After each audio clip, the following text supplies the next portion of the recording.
अच्छा, तो ये था आउटलाइन का जो है बेसिक सी बात कि आउटलाइन आप किस लिए बनाते हैं, ताकि जो है वो चीज़ें आपके कंट्रोल में हों, आप लोग इधर उधर ना भटकें और एग्जामिनर को भी पता हो कि आप क्या लिखने जा रहे हैं। अच्छा, अब ये होता है कि बहुत सारे आप लोगों के सीएसएस के तैयारी करने वाले स्टूडेंट्स जो हैं वो अपनी हर चीज़ आउटलाइन में डाल देते हैं। ठीक है, जो भी डेटा उन्हें पता हो, जो वाक़या पता हो, हर चीज़ जो है वो दो दो लाइनों के अंदर आउटलाइन में डाल देते हैं। तो उनकी आउटलाइन बनती है 4-5 सफ़ों की, बहुत एक्सटेंसिव आउटलाइन होती है और हर चीज़ जो ऐसे में लिखनी होती है वो उसमें डाल देते हैं।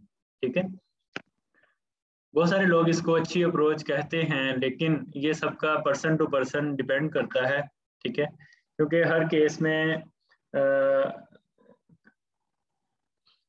में जो है वो एग्जामिनर डिफरेंट तरीके से अप्रोच करता है चीज़ों को, और मे बी वो लोग भी अच्छे नंबर लेते हों जो बहुत ज़्यादा एक्सप्लेन करके लिखते हों, और बहुत सारे लोग वो भी अच्छे नंबर लेते हों जो 1-1.5 सफ़े की आउटलाइन बना देते हों बेसिक बेसिक पॉइंट्स की। ठीक है, तो जो मेरा अपना पॉइंट ऑफ व्यू है वो ये है कि आउटलाइन आपकी जो है वो पूरी डिटेल्स के साथ नहीं होनी चाहिए। आपकी आउटलाइन जो है वो 1 से 1.5 सफ़े की होनी चाहिए। उसके अंदर आपके सिंपल हिंट्स लिखे हों कि आपने आगे क्या करना है, ताकि एग्जामिनर का इंटरेस्ट बरकरार रहे। और सब लोग जो अपनी अपनी राय देते हैं, सब टीचर्स या सब स्टूडेंट्स जो हैं, वो अपने अपनी राय किसी आर्गुमेंट के साथ बैक करते हैं। ठीक है, जो डिटेल के साथ आउटलाइन बनाते हैं वो इस चीज़ के साथ बैक करते हैं कि डिटेल्ड आउटलाइन जो है वो एग्जामिनर को शुरू में ही इम्प्रेस कर देती है, और first impression is the last impression. ठीक है, जबकि जो मेरा पॉइंट है उसको मैं ये आर्गुमेंट देता हूँ कि स्टार्ट के अंदर आप एग्जामिनर को एक झलक दिखाएं और उसको एक्सप्लोर करने दें। ठीक है, उसको एक्सप्लोर करने दें ताकि वो आपके ऐसे में इंटरेस्टेड हो। जिसने आउटलाइन पहले बहुत ज़्यादा डिटेल से बनाई होगी वो पढ़ लेगा और उसके लिए आगे कोई चीज़ नई नहीं होगी, तो वो उसके लिए ये हो जाएगा कि उसने चीज़ें रिपीट की हुई हैं। यानी पहले 4-5 सफ़ों की आउटलाइन बनाई और उसके बाद 10 सफ़ों के अंदर दोबारा उन्हें रिपीट कर दिया। तो मे बी वो ये इंप्रेशन ले कि इसके पास डेटा कम था या आर्गूमेंट्स कम थे, तो इसने ज़्यादा ध्यान जो है वो आउटलाइन बनाने पे लगाया है और कम ध्यान जो है वो आउटलाइन ऐसे लिखने में लगाया है, या ऐसे के अंदर और कोई नई चीज़ उसे नहीं मिली। ठीक है, दूसरा ये है कि आगे वो ऐसे आपका फिर मुश्किल से पढ़ेगा, आपकी वर्डिंग, आपके आर्गूमेंट्स वो मुश्किल से उसके लिए समझ में आएंगे, क्योंकि बल्कि वो पढ़ने की कोशिश नहीं करेगा क्योंकि आपने हर चीज़ तो पहले लिख दी होगी।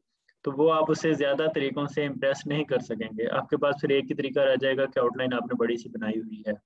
ठीक है, वो पढ़ने की कोशिश भी करेगा। फर्ज करें पैराग्राफ नंबर 5 पढ़ने की कोशिश करता है, तो उसके अंदर से वही चीज़ मिलेगी जो आउटलाइन में लिखी होगी। तो वो सोचेगा कि भाई मुझे तो इससे कोई इंसेंटिव नहीं मिला जो मैं इसको मजीद नंबर दूं। ठीक है, आउटलाइन अच्छी थी, चीज़ें अच्छी थी, लेकिन एक अप्रोच जो है, कह लें प्रोफेशनल अप्रोच, वो यही है। फिर अगर आप देखें कि जो एसेज जो हैं वो लिटरेरी एसेज हैं या दूसरे एसेज जो न्यूज़पेपर में छपते हैं या बुक्स में छपते हैं, उनमें कहीं भी आउटलाइन जो है वो इतनी ज़्यादा एक्सटेंसिव नहीं होती। वो एक बेसिक आउटलाइन होती है, कंटेंट होते हैं, उसके बाद फिर वो ऑथर को पढ़ने पे मजबूर किया जाता है कि ऑथर ने क्या लिखा हुआ है वो रीडर पढ़े और फिर वो आगे चले। ठीक है, तो इसलिए मैं आपको ये मशवरा दूंगा कि आपकी आउटलाइन बेसिक होनी चाहिए, बहुत ज़्यादा कॉम्प्लेक्स नहीं होनी चाहिए। अच्छा, अब आउटलाइन के अंदर आपने जो चीज़ें लिखनी है उसमें एक पॉइंट तो होगा आपका इंट्रोडक्शन का। ठीक है, बेसिक बेसिक। उसके बाद आप जो है वो नेक पैराग्राफ्स लिखेंगे। आमतौर पे हम जो मिसाल देते हैं वो ये होता है कि एक चीज़ का हेड होता है, एक चीज़ की बॉडी होती है और एक टेल होती है, तो तीन चीज़ों से मिलके एक चीज़ बनती है। लेकिन अगर आपने हेड से बॉडी तक शिफ्ट करना है तो वो किसी प्रोसेस के थ्रू शिफ्ट करना होता है। वो ऐसे नहीं होता कि आप डायरेक्ट हेड बनाएं और उसके बाद फिर डायरेक्ट बॉडी बना दें। ठीक है, इसी तरह लिखने में हेड के अंदर तो इंट्रोडक्शन आ जाता है। ठीक है, ये आपका हेड है, लेकिन उसके फौरन बाद अपने आप आर्गुमेंट स्टार्ट नहीं कर सकते। ठीक है, आप नेक पैराग्राफ्स लिखते हैं, उसके बाद फिर आप बॉडी पैराग्राफ्स लिखते हैं, और उसके बाद आप कहने के कंक्लूजन लिखते हैं। तो ये एक मेजर या बेसिक स्ट्रक्चर बन जाता है आपकी आउटलाइन का। अब मैं आपको एक्सप्लेन करता हूँ कि किस तरह के पैराग्राफ्स कहाँ लिखे जाते हैं।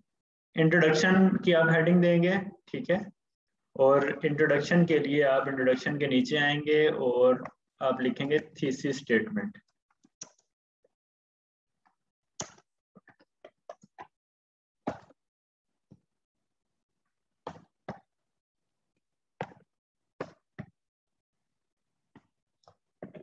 ठीक है, इसे आप सेंटर में लिखेंगे और इसके इर्द गिर्द इन्वर्टेड कॉमास नहीं डालेंगे, ये वाली चीज आप नहीं करेंगे। ठीक है, आप सिंपल सेंटेंस लिखेंगे थीसिस स्टेटमेंट। थीसिस स्टेटमेंट क्या होती है वो हम आगे देखते हैं। ठीक है, तो आपका इंट्रोडक्शन थीसिस स्टेटमेंट आ गया। उसके बाद नेक्स्ट पैराग्राफ्स। नेक्स्ट पैराग्राफ्स के अंदर हम उस तरह की चीजें करेंगे जैसे आप बताना चाहते हैं। ये डेमोक्रेसी इन पाकिस्तान है, तो आप ये कह सकते हैं कि सिंपल हिस्टोरिकल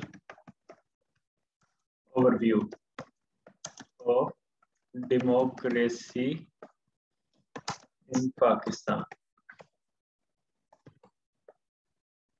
ठीक है, इसको आप दो पैराग्राफ्स में भी लिख सकते हैं, एक पैराग्राफ में भी लिख सकते हैं। फिर आप जो है ये कह सकते हैं कि what makes a democracy thriving. ठीक है, ये भी थोड़ी सी अनरिलेटेड चीज है, लेकिन ये आपको जो है एक क्राइटेरिया दे देगी जिस बेस के ऊपर आप चेक करेंगे चीजों को। ठीक है, ये ऐसे टू ऐसे वेरी करता है। ग्लोबल वार्मिंग का होगा तो मे बी आप थोड़ा सा ओवरव्यू दे दें 2-3 पैराग्राफ्स में। ठीक है, अगर ये ऐसे जो है कश्मीर इशू का होगा तो मे बी आप हिस्ट्री के अंदर 3 पैराग्राफ्स लिखते हैं। लेकिन अगर ये किसी इस तरह की चीज है जिसके अंदर आपने चीज को टेस्ट करना है, जैसे वाटर क्राइसिस के क्या इश्यूज हैं और क्या उसकी जो है रेप्रिकॉशंस हैं, या आपने ये देखना है कि टूरिज्म को कैसे प्रमोट करना है और किस तरीके से जो है पाकिस्तान का इमेज बेहतर करना है, तो उसके अंदर भी आप एक क्राइटेरिया डिफाइन कर देंगे कि ये वाला क्राइटेरिया होता है। इस क्राइटेरिया की बेस पे मैं देख रहा हूँ कि कौन कौन सी होप्स हैं, कौन कौन सी हर्डल्स हैं, कौन कौन से पर्सपेक्टिव्स हैं, कौन कौन सी रेप्लिकेशंस हैं। ठीक है, तो ये क्राइटेरिया वाला जो मेथड होता है ये थोड़ा सा आपको एडवांस लगेगा, लेकिन ये है कि ये सारे मेच्योर एसेस जो होते हैं, जैसे जॉर्ज ऑरवेल हैं, बर्ट्रैंड रसल हैं, ठीक है, विंस्टन चर्चिल हैं, तारीख में जितने भी सारे बड़े ऐसे राइटर्स रहे हैं, वो सारे लोग अपना ऐसे लिखने से पहले एक क्राइटेरिया लिखते हैं। ठीक है, तो कि मैं किस क्राइटेरिया के ऊपर इस चीज को जो है वो इवेल्युएट करूंगा या करूंगी। तो इसलिए आप भी अगर क्राइटेरिया लिखेंगे तो जो आपका ऐसे पढ़ने वाला होगा वो इंग्लिश का टीचर होगा और उसने इन सब लोगों को पढ़ा होगा, तो वो बहुत ज़्यादा मुतमईन होगा या खुश होगा कि हम जो है वो इसको किस तरीके से आप लोगों ने इसको जो है वो लिया है, कि बिल्कुल प्रोफेशनल तरीके से पहले एक क्राइटेरिया दिया है फिर ये दिया है। इसमें मैं मजीद आपको जो है वो आगे जब हम करते हैं काम तो मैं आपको बताऊंगा कि कैसे एक क्राइटेरिया बिल्ड करते हैं या नेक पैराग्राफ्स कैसे लिखते हैं। ठीक है, अच्छा, उसके बाद बॉडी पैराग्राफ्स आ जाएंगे। उसमें एक मेजर चंक आ जाएगा होप्स का और एक मेजर चंक आ जाएगा हर्डल्स का। आप चाहें तो होप्स पहले लिख लें, हर्डल्स बाद में लिख लें, या आप चाहें तो हर्डल्स बाद पहले लिख लें और होप्स बाद में लिख लें। ठीक है, उसके बाद हम एक कंक्लूजन से पहले एक पैरा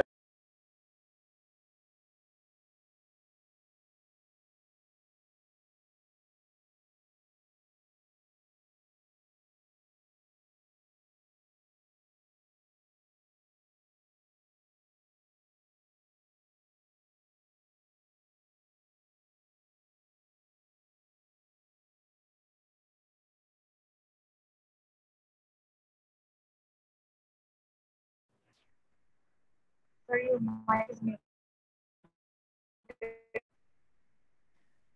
अब बताइए, अब आवाज आ रही है?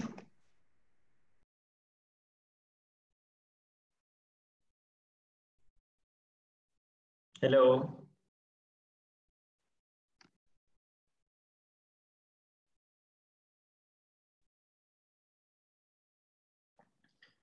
सनाउल्लाह आवाज आ रही है आपको?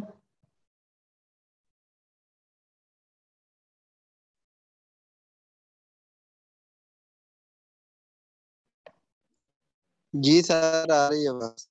ठीक है जी, हम रिज्यूम करते हैं। ठीक है, ये मेरी स्क्रीन शेयर हो रही है आपके